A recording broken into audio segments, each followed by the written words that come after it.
Yep. Everyone has a text they've never sent. I'm guessing you do too. Something too honest or too vulnerable. Today, I'm helping someone finally send theirs. And we're going to see what happens when the person on the other end calls back. Who's someone in your life that you haven't reached out to in a while, but you feel like you really want to? I had a teacher growing up. His name was Mr. Kenningsburg. We all called him Mr. K. He was like one of those teachers, like he was not trying to be cool, but he was everyone's absolute favorite teacher because he was just real.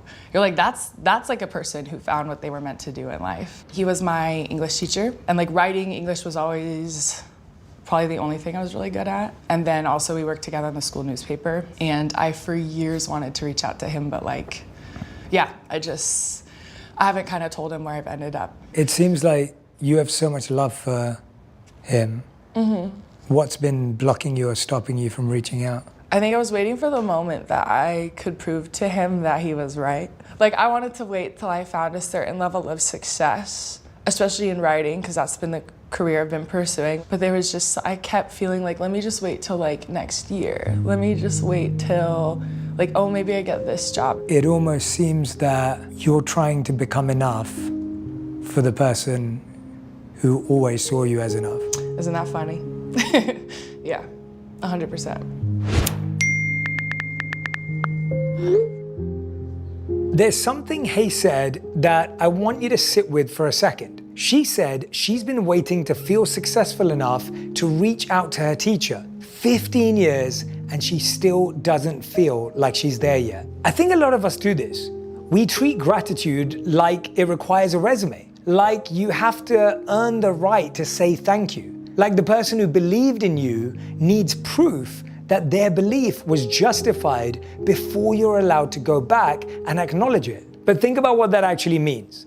It means the voice in your head that says you're not enough yet is louder than the voice of the person who told you that you already were. And that's the trap. The wound is blocking the healing. The very thing Mr. K tried to give her, a belief that she mattered, is the thing she can't fully accept, which is why she hasn't been able to thank him for it. If you're watching this and you have someone like that, someone who gave you something when you had nothing, I want you to notice, are you waiting for permission to acknowledge them? And who exactly are you waiting to get that permission from? I was in like a really bad situation growing up and like not being honest about it like at all. Really trying to hide everything from everyone. My home life, it just was not like a place for kids. My parents shouldn't have been parents. I was bullied at home and then bullied at school, which is so funny. I've joked before, like that's how I should have known I was like gay, because only gay people are like surrounded by haters, and then like, no, I think you're all wrong though. And that was like my attitude the whole time. I had like one person really rooting for me who was like an adult, and it was Mr. K, and he really just like was never shy about giving me praise in a normal like way. He was like one of the only adults in my life that treated me like a kid. The cycle of my homelessness was like basically age 15 to 19. I didn't graduate high school, but I just started attending part-time community college when I was like 16, transferred, got a full ride scholarship to UC Davis, and like was able to graduate with a double major when I was like 21. Just a fact, it's just real that like it was his words every single day that kept me going, and like even when I didn't believe it, he did pull me aside after class one day and was like, I know you like this. Like, you're talking so much when we have these discussions. And you know, your contributions are valued, whatever, like teacher language, but I appreciated what he was telling me. And he was like, but you haven't turned in a homework assignment in 6 months. Which is true, I was not doing homework. I was like, not at home. I was not at home focusing on my work. Like, I had bigger problems. So he was just sort of like, there is a mismatch here. Like, what's going on? And something I regret is I just fully lied to him. You know, I was just like, oh, everything's fine. I'm a perfectionist. Like, I just don't turn things in because I'm a perfectionist. Something you should know about Hay is that she grew up in a situation where being honest about what was happening at home was dangerous. So she got really good at performing fine. She convinced counselors, teachers, social workers. She made everyone believe that she was okay. That skill may have saved her life. I'm not questioning that. But survival skills don't always know when to retire. The thing that protects you at 15 can become the thing that isolates you at 30. You can be so good at seeming okay that you forget you're allowed to not be okay. So when Hay sits down to write this message, she's not just fighting the fear of reaching out, she's fighting a lifetime of instinct that says not to let anyone see the real version. And what makes this moment so powerful is that the message she needs to send requires exactly that. It requires her to say, I wasn't fine. You knew I wasn't fine. And what you did about it changed my life. I ran away from home when I was 15, but found a new school to transfer to. Again, I'm a teenager figuring out paperwork. So I don't really know if I did it all right, but I had to get him to sign something. I remember I had to pick 2 teachers and obviously I picked him. This is so funny. Get me to talk about the bad stuff, I won't cry, but yeah, talk about someone being nice to me and I just lose it. That moment that I went up to him and said hey, I'm leaving, I have to move. I'm not gonna be in your class anymore. It was definitely confirmation for him without specifics that he was right. Something was going on that wasn't okay for me. Without admitting it, I was finally admitting it. I just remember him saying to me, it sounds like you're gonna be in a better situation. I'm happy for you if this is gonna be better for you. And please just know that you can do anything you want. Your intellect and your perspective and your writing ability, your voice is so special. And I could just feel this desperation from him. He wanted me to believe that so bad. I also want to talk about Mr. K for a moment, because there's a version of this story that's only about Hay's courage. And it is courageous. But there's another side to it. Mr. K watched a kid who was brilliant one day and asleep the next. He tried to get her help and she lied to his face every time. And he still didn't give up on her. He didn't shame her. He didn't write her off. He didn't make her feel guilty. When she transferred, he tried to hand her something to carry with her. Most people who pour that kind of energy into someone else wonder about their impact for years. They wonder if it landed. They wonder if it mattered. Hay thinks she's been waiting to be enough for him. But it's possible he's been waiting too, just to know she's okay.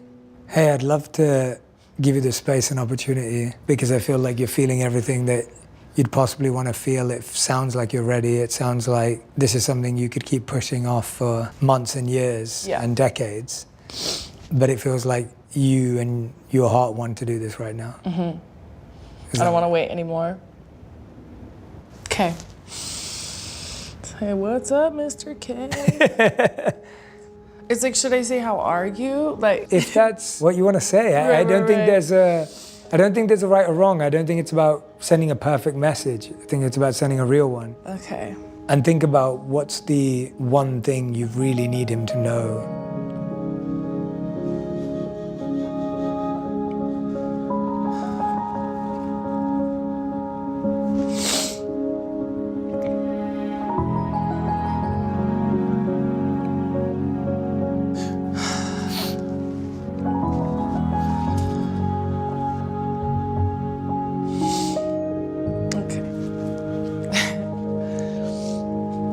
Take a moment.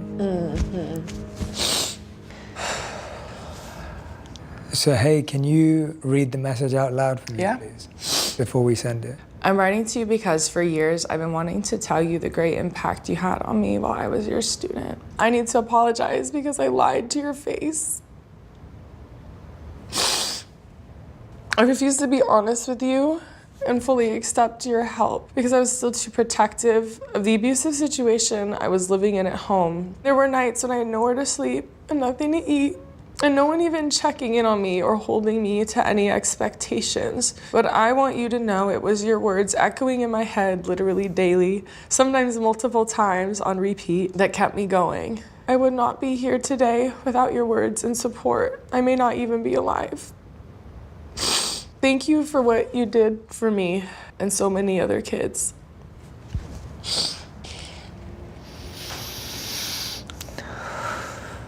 How does it feel to hear yourself actually say it out loud? It's like sometimes things hurt in a good way. It's painful for me to say all this out loud. It's catharsis, right? It feels like a step out of that and a step forward. I think that's one of the most brave and sincere notes I've ever heard.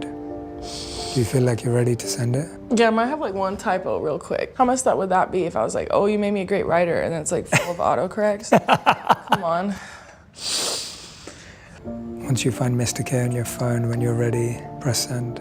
Okay, oh my God, I'm gonna hit send. Why am I nervous? Okay, yep. That's crazy. That's crazy. You wanna see the delivered? Delivered, okay. Yup, well, I did that. How does it feel knowing that you've sent it and it's out of your hands now? It is being lifted off my spirit, and I don't have to be tied to the outcome, because just the action of like acknowledging what happened to somebody else is like a freedom in itself. You're more afraid of someone when like you actually care what they think. Do you know what I mean? It's not that he would hurt me, it's that he couldn't hurt me. What an amazing way to feel about someone. Yeah. To know that someone wouldn't hurt That's you. crazy. Yeah. And that's such a short list for me. Probably for a lot of people, you know. Yeah. What if he that'd be crazy if he just liked it. He just like, give me a thumbs up. Okay, he's FaceTiming me. Oh my God. Let's pick it up. Okay. Oh my gosh. You're in your classroom right now? Of course you are. Hey, how's it going, Mr. K? It's going okay. You go by Hey now, huh? I do. Yeah, for gay reasons. How are you? I'm doing all right. Reading your text is making me teary-eyed. Yeah, me too. You're absolutely right as far as my belief in you. I don't have a lot of specific memories. Sure. But like the memories that I have are of you in class and like wanting your ideas and wanting to hear them. There was just an absolute bedrock of faith in you as a human being. There's very little that's been as meaningful in my life as seeing students and seeing their response, and reading something like what you wrote is amazing for me. Like, I'm not being, hyperbolic at all when I say, like, literally there was not a single other voice in my head for so often, like in my hardest times. I was being told not to appreciate myself, but I was like, I trust you. I trust your opinion. So let me at least like prove him right. Are you doing well? I mean, do you have that faith in yourself at this point? Pride in absolutely, you could say that I'm proud of you, but the question is more like, are you proud of you? Yes, that's what's so cool. I've become like a complete proponent of, it sounds corny or whatever, but like self-love and not getting in your own way. And that's the great irony of me like being afraid to be honest with you is like now I just pride myself in being so honest and fully owning myself. I'm feeling sorry that I didn't nudge things out of you more at the time. You couldn't have. I was so good at lying. I was an incredible liar. You should only feel proud. Honestly, being a teacher is so thankless. You're in your classroom on spring break. Like, I'm not even surprised by that. And this is, something that you deserve to know. Sounds Thank you so good. much for everything. Oh my God, are you kidding? Thank you. All right, I'll talk to you later, Mr. K. All right, goodbye. Bye. Dang.